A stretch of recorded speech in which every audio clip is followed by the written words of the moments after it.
Hey guys, it's Tom with Clean Pro Supply. Today we're going to be talking about what you need to start a restoration company. Not what you need as far as materials and equipment, but what you need from a business perspective. A lot of what we're going to talk about applies to just about any home service business, but we're going to focus a little bit more, obviously, on restoration. And if you've never started a business before, these expenses can seem ridiculous. It seems like there's a lot of stuff you're going to have to pay for. So we want to make sure right away that we're budgeting for everything and that you are prepared. That's why we're having this conversation right now. So one of the first things you're going to want to do when you're starting a business is you're going to want to form an LLC. There are a bunch of different structures for a business. LLC is probably going to be best for you if you're starting a small restoration company right now. An LLC helps to protect you so that someone can't go after you personally for business debts or if the business is being sued. So if the business gets sued for $5 million, no one's going to come after you and take your house away. They'll take your business stuff away maybe, depending on what happens in court. But either way, form the LLC. It's very important. The process for that is going to vary from state to state. I would advise you to start by checking out your state government's website. Usually the steps are there. It tends to be pretty easy, but if you're reading through the steps you have to go through and it seems too complicated or seems like a pain, I encourage you, there are a million companies out there that will do it for you for a fee. It's worth it. Do the LLC. It's extremely important. You don't want to skip that.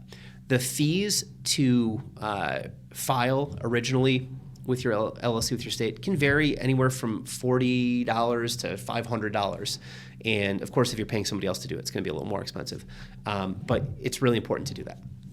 Another thing that I want to say, once you have filed and you have your LLC, if you have a partner who's involved in this with you, who's also a part owner of this, LLC, make sure that you have an operating agreement, something that outlines the ownership structure and everybody's responsibilities. Because you don't want to end up in a situation where your partner put up 70% of the money and so they think they should get 70% of the profit and you did 90% of the work, so you think you should get 90% of the profit.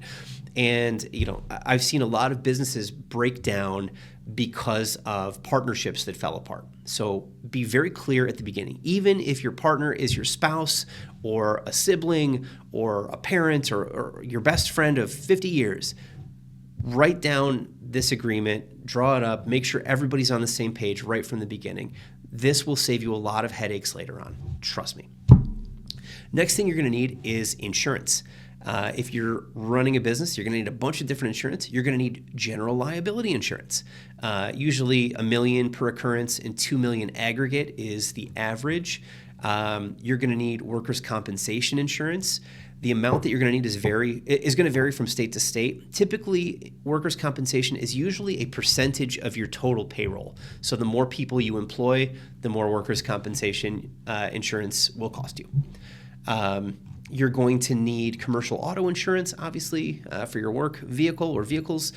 Typically $500,000 to $1 million is usually advisable. You're going to need professional liability insurance, often called errors and omissions insurance, somewhere in the $500,000 to $2 million range, depending on the size of your business. This just protects against claims of like negligence or failure to deliver the promised services. So if you had a water job and you were supposed to dry out the house and the homeowner is now saying that you didn't do that, and because you didn't dry it properly, they have mold or other secondary damages, and now they're suing you, well, this helps to cover that. You're going to need pollution liability insurance, depending on what sort of hazardous things you're dealing with, especially if you're dealing with mold or asbestos or lead. You're probably going to want $1 million or more in coverage, depending on the level of exposure. The more exposure, the more coverage you need. So if you're doing, for instance, asbestos abatement, you're going to need more coverage than somebody who's not.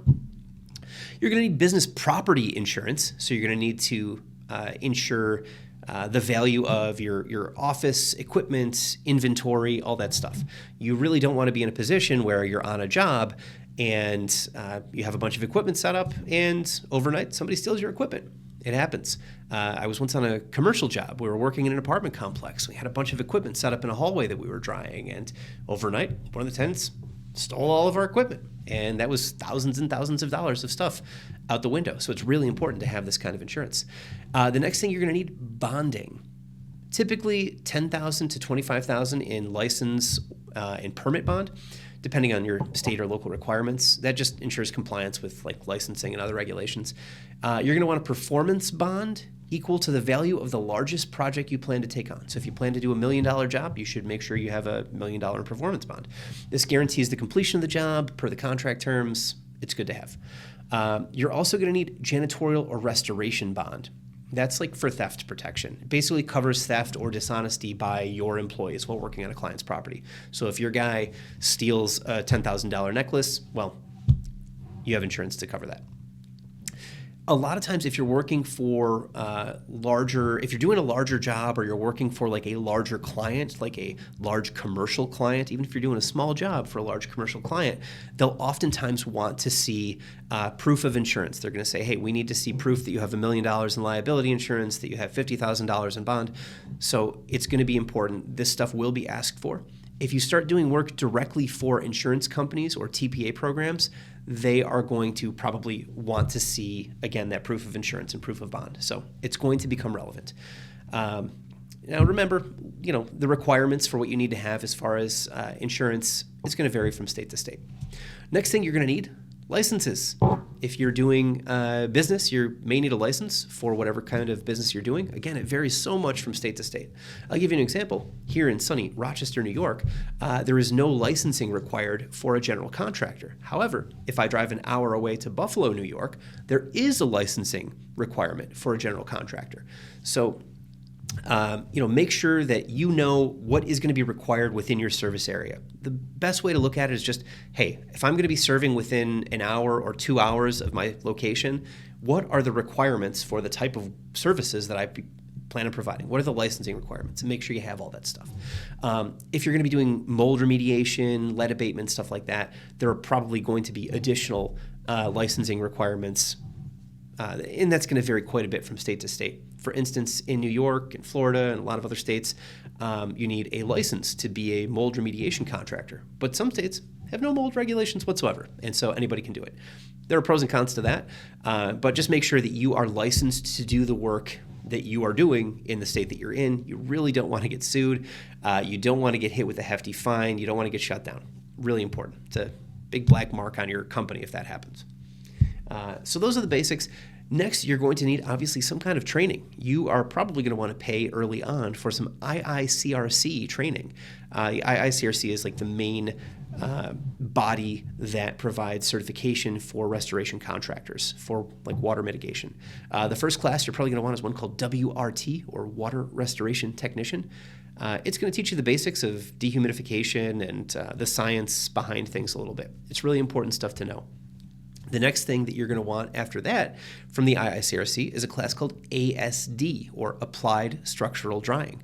Applied Structural Drying is a hands-on course where you learn how to actually use the equipment. You learn how to use the extractor, how to set it up, fill it, drain it. You learn how to use dehumidifiers, how to set them up properly, how to use floor mat drying systems. So you learn a lot of the important hands-on stuff. And I think most guys take more away from the ASD class because it's hands-on. And you're really learning the more practical side of things. But it is important to know the WRT stuff as well. The next class that I would recommend, and you don't necessarily have to have this before starting, but it's really good to have, is a class from the IICRC called AMRT, Applied Microbial Remediation Technician. This class is essentially a class for dealing with like sewage, mold, and other really hazardous stuff. It's also a hands-on class. Anytime, and I'll give you a little secret, if you go to the IICRC website and you are looking through their class list and you are trying to decide, man, can I take this one online? I can't find it anywhere near me. Anything that has applied in the title is a hands-on class, so you have to take it at one of their places. ASD is kind of the hardest one because applied structural drying requires a flood house where they have like a house built inside of a warehouse and they will soak that house down on the inside, and part of the class is you drying out that house. So there are only so many locations in the US that have that, so you might have to drive a little for that one. And costs vary depending on where you're taking it and who the instructor is. But at the end, you get the same certification no matter where you take it and which instructor you use. So important stuff to have. Also, next up, you're going to need to have a website a website is extremely important in restoration. Most people are going to find you via your website for emergency mitigation work. And emergency mitigation work, the water stuff, is typically the most profitable part of restoration. So you really want to make sure you have a good website. You want to make sure you have your SEO optimized. Because when people are looking for a restoration company, it's a little bit different than when they look for other home services. They tend to not shop around quite so much. They will go with one of the first companies that pops up on Google that happens to be close to them and that has a professional looking website and that has a number of good Google reviews. That's how most people decide what restoration company they're going to use. So make sure your website is on point. If you've never put together a website before, there are a lot of different companies, Wix and Squarespace and things like that, that can help you to put together your website. But if you've never done it before, I would recommend going with a professional marketing company. Have them do it for you. It's going to look a lot better. A word of caution, though, when you're choosing your marketing company, make sure it's somebody who has dealt with restoration companies before and has had success working with restoration companies before. Restoration is a little bit different from a lot of other home services, like I said. So some people who put together websites, they're not always the best at making them for restoration. They really need to understand the specific needs and how location-based it is when it comes to restoration stuff. So make sure you have the right marketing company. And when they build your website, if they put together a website that's filled with stock photos and AI images, tell them to take those out and put in something else because it looks horrible. It looks very unprofessional. It makes your company not look legit, and customers can identify stock photos and they can identify AI images. And when they see these things, it doesn't make you look like a legitimate company. And so people start to lose trust. And what you want is to start building trust with your customers right away because it's incredibly important. There's a lot of competition out there, and you want them, when they call you, you want them to use you. You want them to look at the website. You want them to call you. You don't want them to choose another company because the other company seems like more legit. Aside from a website, another thing that a marketing company can provide for you, which I would recommend having, are some pamphlets, just some basic marketing materials that kind of just the basics of the services that you provide, just some basic info. I don't go crazy and buy 5 boxes of pamphlets right away. A lot of companies, when they get them early on, they're like, oh, I can get a deal if I buy 5 boxes. I'm going to use them forever. And they sit in their office till the end of time. You need a few, like if you have 100, you probably have enough to last you quite a while. But you will distribute these. You'll give them to customers occasionally, and they will help you to get more work. If nothing else, they'll help you to look more legit. You're also going to want business cards, and there are plenty of places you can get those. If you're working with a marketing company, they can also probably help handle that aspect. Or you can go to Vistaprint or some other company that does those. They're pretty inexpensive, pretty simple to put together. I do recommend once you have your website and once you're on Google, get a QR code that somebody can scan with their phone that'll take them directly to Google to give a Google review to your business. You want somebody to be able to scan it, and then it just brings up your business so they can put in a 5-star review. And you want to probably put that on the back of your business card. The reason is Google reviews are going to be exceptionally important when it comes to you finding work in the future. The more Google reviews you have, the higher you appear in Google's search algorithm. So it's incredibly important that you get those reviews and you get them consistently. And unfortunately, no matter how good of a job you do, and no matter how much a customer loves you, if you don't make it really easy and kind of like hold their hand throughout the process, they're not going to give you reviews even if they were really happy with the service. So do your part. Make sure that you're making it as easy as possible. It's good to have it on the back of the card because then once you finish a job, you can say, hey, thanks. Would you be willing to give us a Google review? And they'll always say yes. They always say yes. And you say, well, here, scan this. It'll take you right to it. And you can do it right now. And you just hold it out and you wait while they do it.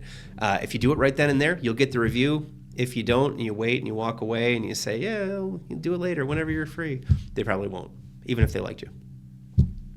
A couple other things you're going to want to get early on, some other costs to keep in mind. I do recommend getting your vehicle wrapped right away. depending on, the type of vehicle you have, is it a box truck, is it a van, is it a pickup truck, are you doing a full wrap where you wrap the whole thing, or are you just doing a partial wrap, it can cost a couple $1,000s to get your vehicle wrapped. However, it makes you look so much more professional and legitimate, especially because you're probably going to be doing emergency service stuff where you're going to people's houses at like 2, 3 in the morning. If you show up at 3 a.m. in some beat up, unmarked white van, it looks way creepier than if you show up in your, van that says 24-hour service and has your company's name on the side and lists all the stuff you do. It'll also help you to get business. It not only makes you look more legitimate, people will see that. It's a rolling billboard. I highly encourage it. And the last thing that I'm going to say as far as costs early on that are really, business-related stuff, you're probably also going to want some kind of uniform. You don't have to go crazy with it. You don't have to, it doesn't have to be a head-to-toe kind of deal. But, at least get some T-shirts made with your company logo on them. Even better, get like polos or button downs. It just makes you look so much more professional when you show up at a customer's house and you look the part, because they have a lot of options and their insurance company is probably going to be pushing some preferred vendors onto them, and you want them to use you and not whoever the insurance company might be pushing their way. So please be sure that you look professional when you show up at their house. A uniform will help to do that. That's all important stuff. You're also going to want to set aside, by the way, I guess last thing, a little bit of money for your online advertising campaign. You may want to have ads on Facebook, or you may want to pay for ads on Google. You may want to do some kind of pay-per-click advertising. Make sure you set aside money for stuff like that, because making the phone ring is incredibly important. You need people to call you or you don't have business. So keep in mind that that is a cost associated with the business early on. A lot of guys get caught up. They spend every last dime on equipment and tools, and they don't think about all these other expenses, and they get really shocked later on when business isn't going well and the phone's not ringing, and they really struggle. So make sure you plan for these things early on. All right, guys, that's it for me. Thanks for sticking around, and we'll be back with another video. Next time, we're going to be talking about some of the other things you need when you're starting your business, as far as like consumables, like materials, supplies that you need. Not necessarily the equipment. We talked about that in a previous video. But we'll talk about like some of the plastic sheeting and the chemicals and stuff like that. So come back around. See you next time. I hope business is going well for everybody, and take care.